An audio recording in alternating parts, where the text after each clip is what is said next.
On my 18th birthday, my family handed me a box. It was small, wrapped in that same shiny silver paper Mom used every year, like she was trying to pretend we were normal.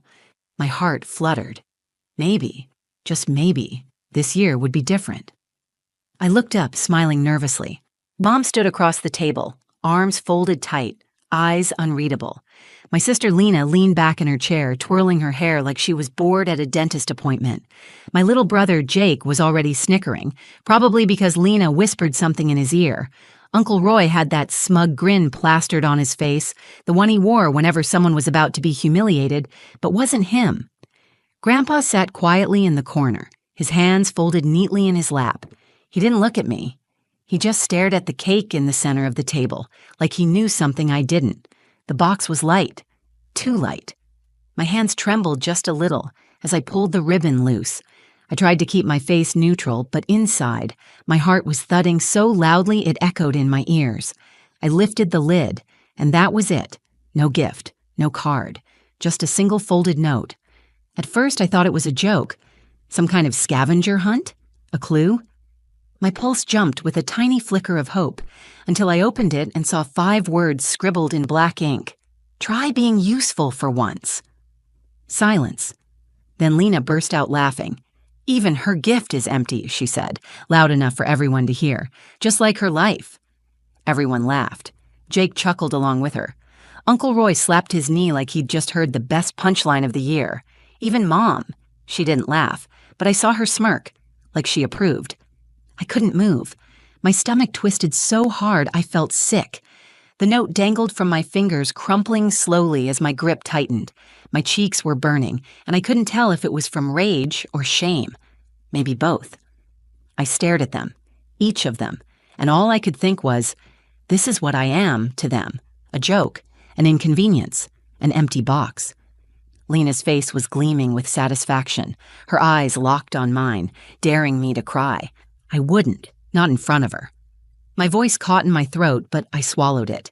I could feel my hands shaking now, and I quickly set the box down before they noticed. I didn't say a word. What was there to say? Instead, I stood up. My legs felt like they weren't even part of me, but somehow I walked. Slow, steady, past the table, past the cake, past their smirks. My heart pounded louder with each step.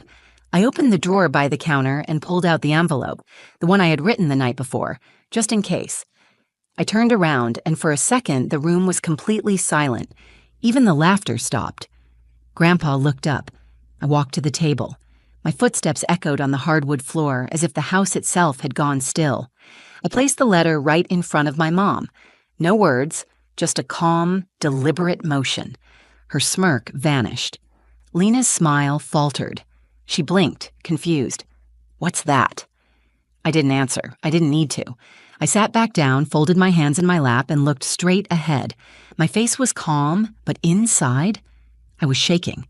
Not with fear, but with something new, something like power. Mom picked up the letter, and as she unfolded it, her face went pale. They say birthdays are supposed to be about love, about celebration. But for as long as I can remember, mine felt more like a formality, a box they checked so they could say they did their duty. I'm Emily, just turned 18, the quiet one, if you asked my family, or more accurately, the invisible one. Growing up, I wasn't the star athlete like my brother Jake, or the academic overachiever like Lena. I was just there. I liked writing. I spent my afternoons filling notebooks with stories no one read, thoughts no one asked about. And I was okay with that for a while, until I realized being invisible wasn't peaceful. It was lonely. After my dad died when I was 13, everything changed. Or maybe everyone just dropped their masks. Mom hardened overnight. She was already tough, working long hours as a nurse, holding the house together. But after he was gone, she stopped smiling, stopped noticing me. The only time she spoke to me was to point out what I hadn't done. Dishes, grades, laundry. My entire existence became a checklist she never wanted to check off. Lena, of course, stepped right into the spotlight. She was 17 then, confident, charismatic, the one everyone admired. She soaked up Mom's attention like a sponge and never let me forget it. Her words had an edge to them, always disguised as jokes. You still writing in your diary, Em? Must be nice to live in fantasy land. I'd laugh along sometimes just to keep the peace, but the laughter felt like swallowing glass. Jake was younger, but he followed Lena's lead like a shadow. He'd laugh at her jabs, echo her sarcasm. I don't think he even realized how much it chipped away at me. He was just trying to fit in.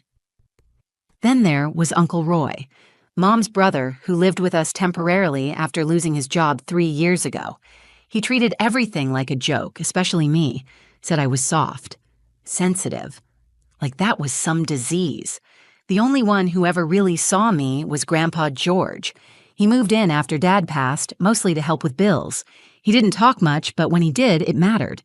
I'd find handwritten quotes left on my desk sometimes. "You're not a background character." Quiet people often make the loudest impact. Little notes that told me someone noticed. But even Grandpa had limits. He was old, tired. He wasn't going to step into the fire just to defend me from my own family. I spent years waiting for something to change, waiting to be seen. I tried harder, brought home decent grades, helped out, even got a part-time job at the bookstore downtown. Still, I was the waste of space, the moody one. Every family photo had me off to the side, half smiling, half hoping someone would pull me in. By the time my birthday came around this year, I had already lowered my expectations to the floor. But deep down, part of me still hoped, just a little. I told myself they'd surprise me, that maybe they were just bad at showing love, that the cake, the box, it might mean something. Instead, I got 5 words on a crumpled note. Try being useful for once. And the thing is, that moment, as cruel as it was, it set something free inside me. A slow-burning anger I'd been holding in for years, disguised as silence, finally found direction, because what they didn't know was that I had already written them a letter, one they were about to read, one that said everything I never had the chance or courage to say out loud. The room was still. Mom's fingers tightened around the letter, but she didn't open it. Not yet. Her jaw was clenched and her eyes flicked from the envelope to my face, like she was waiting for me to explain. I didn't. I just sat there, hands folded neatly in my lap, pretending like my heart wasn't hammering against my ribs. The silence that filled the room wasn't peace, it was pressure. Thick, suffocating. Lena rolled her eyes. What is this? Another one of her poems. Jake chuckled under his breath, like it was safe to laugh again now that his big sister had spoken. Uncle Roy let out a sharp sigh, muttering, "Drama queen," like it was some reflex. And just like that, the spell broke. The room erupted into casual cruelty again, as if they hadn't just dropped a verbal grenade in my lap 5 minutes earlier, as if the note hadn't stung so badly I could still feel it under my skin. But I wasn't listening to them anymore. I was watching Mom. She hadn't looked back at me since I placed the letter on the table. Her fingers ran along the edge of the envelope like she was weighing whether it was even worth opening. She had that tight, pursed lip expression she always wore when I disappointed her, which, apparently, was always. A strange sensation washed over me, part anger, part freedom. For so long, I thought if I just tried hard enough, they'd eventually love me the way I needed. I thought there was something wrong with me, that I wasn't doing enough. But staring at them now, laughing and brushing it off, I felt something shift. Maybe it wasn't me who was broken. Maybe it was them. My eyes locked with Grandpa George's across the room. He wasn't laughing. He hadn't even flinched. He just stared at me with that quiet knowing in his eyes and gave me the smallest nod. The kind of nod that said, "You did the right thing." Still, it didn't make the sting any softer. Because no matter how strong you try to be, being humiliated by your own family in front of a birthday cake with your name on it hurts like hell. The air was stale. The candles were still flickering, long after anyone had cared to sing. I looked at the cake. Plain vanilla. Store-bought. The kind you get when you remember someone's birthday at the last minute. They hadn't even bothered to ask what kind I liked. Not that I expected them to. I took a breath, but it caught in my throat. The humiliation wasn't loud. It wasn't screaming or crying. It was the quiet kind, the kind that sits in your bones and whispers, "You don't belong here." My fingers curled around the edge of the table to keep from trembling. My chest felt tight, like there wasn't enough oxygen in the room. I wanted to scream, or cry, or run. But I didn't, because in that moment I realized something. They didn't get to define me anymore. Not with their laughter, not with their silence, not with their stupid, empty birthday box. I didn't need their validation to matter. I had written that letter for a reason. I didn't know if it would change anything, but I knew it was the truth, and that made it enough. As Mom finally slid her nail under the flap and started to open it, a chill ran down my spine. Not fear, anticipation, because they thought the joke was over, but it hadn't even started yet. The envelope opened with a soft tear, barely a sound, but to me it was thunder. I watched Mom slide the letter out, her fingers suddenly cautious, like she was holding something unfamiliar. Maybe for the first time in her life, she wasn't sure what to expect from me. That alone was enough to make my breath catch. I didn't look away. Not this time. My whole life, I'd been taught to shrink, to stay small when things got loud, to apologize even when I didn't know what I'd done wrong. But something shifted in me the night before, when I wrote that letter. For once, I wasn't going to beg them to understand. I was just going to tell the truth. And if it stung, good. I had stayed up until 2 a.m. writing it. Every sentence was a fight against the voices in my head telling me to stay quiet, to avoid conflict, to keep peace that only existed when I disappeared. But I didn't stop writing. I couldn't. Page after page poured out of me.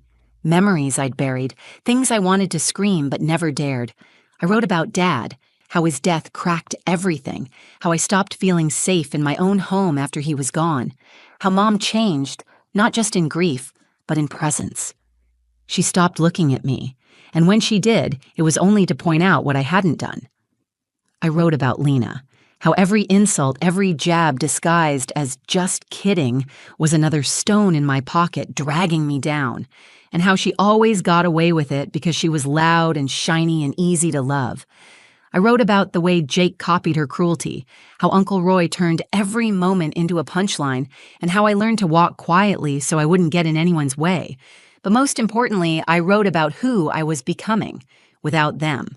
About how I'd started therapy 6 months ago, in secret. How I'd applied to a creative writing program 2 towns over. How I was saving money from my part-time job at the bookstore. And how, by the end of the summer, I'd be moving out. No fight, no yelling. Just a decision. I was leaving. Because I refused to spend the rest of my life trying to be useful to people who only saw me as a burden. The letter ended with one sentence I had rewritten over and over until it stopped shaking on the page. You will no longer have the power to define who I am. That was what Mom was reading now. Her eyes scanned the pages slowly. I saw the shift happen, the flicker in her expression. Her brow tensed, her lips pressed together. She looked like she was swallowing something bitter. For once, she didn't know what to say, and that terrified her. Lena stopped laughing. She leaned in slightly, trying to read over Mom's shoulder. "What even is that?" she asked, her voice quieter this time. No one answered. Uncle Roy scratched his chin, clearly uncomfortable. Jake slouched deeper in his chair, glancing at me and then quickly away. I think he was waiting for someone to make a joke, to break the silence, but none came. The silence was mine now, and for the first time in a very long time, I didn't feel small in it. I didn't need to shout. I didn't need to explain. I had said everything I needed to in that letter, and watching them sit with it, watching it knock the wind out of them without me raising my voice, was more powerful than anything I could have screamed. They had taken my birthday and tried to reduce me to nothing, but I'd turned it into a mirror, and now they had to look. Mom's eyes were still moving across the page, but slower now, like each word weighed more than the last. I could see her lips twitch as she tried to keep her face neutral, but it wasn't working. The muscles around her mouth tightened, her throat bobbed. I had imagined this moment so many times. Sometimes I pictured her throwing the letter away. Other times I saw her tearing it in half or laughing it off, but I never imagined what actually happened. She folded the letter in her hands, gently, almost with care. Then she just sat there, staring at it. The silence grew so loud it rang in my ears. Lena was fidgeting. Her bravado had slipped completely now. "Seriously, what does it say?" she asked, but her voice didn't carry the usual smug confidence. It was thinner, unsure. Mom didn't respond. She just looked at me. Not through me, not past me, at me. It was the first time in years I felt like she actually saw me, not as a disappointment, not as someone to correct, but as a person, a daughter, maybe even someone she didn't fully know. Her voice, when it finally came, was soft, raspy. "You wrote this?" I nodded once, steady. I didn't flinch. She blinked slowly, and I noticed her hand was trembling. "Why didn't you ever say something before?" The question felt absurd. I almost laughed. Why didn't I? I had tried. I had begged for scraps of attention, lowered my voice, shrunk myself, done everything I thought they needed. But I kept my reply simple. "I didn't think you'd listen." That hit her.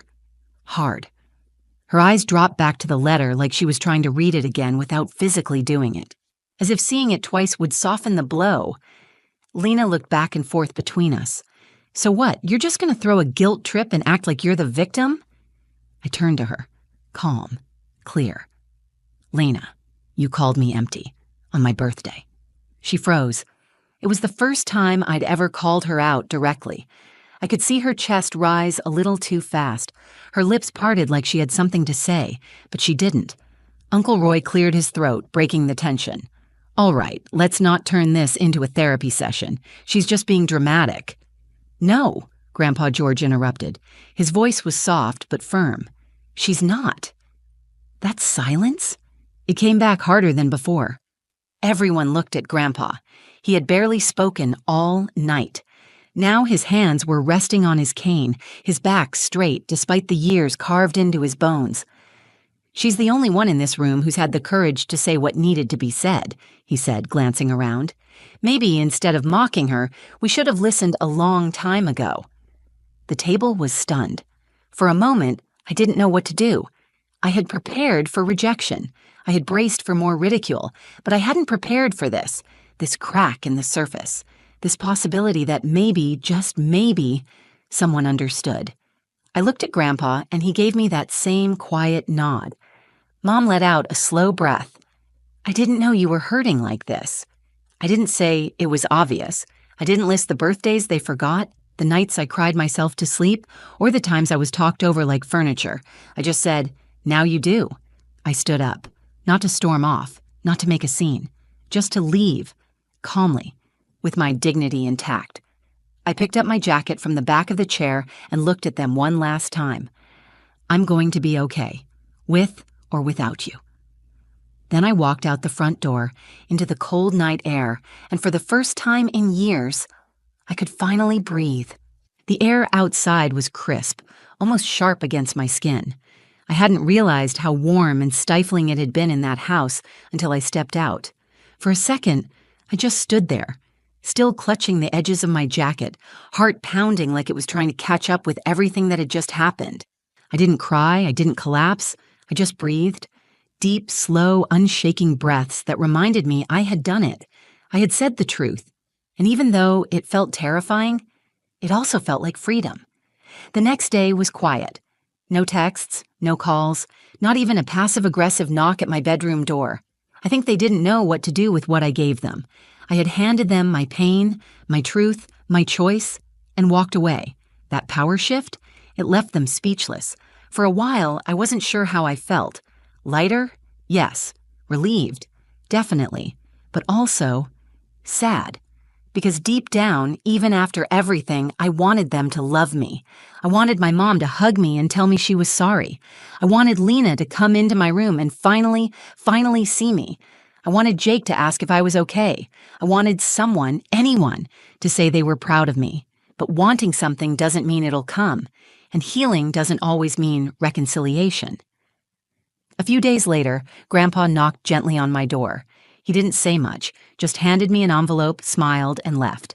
Inside was a note, his handwriting shaky but still strong. "You're not wrong, Emily. I've seen it.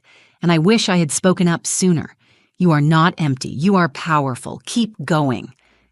That letter? It meant everything.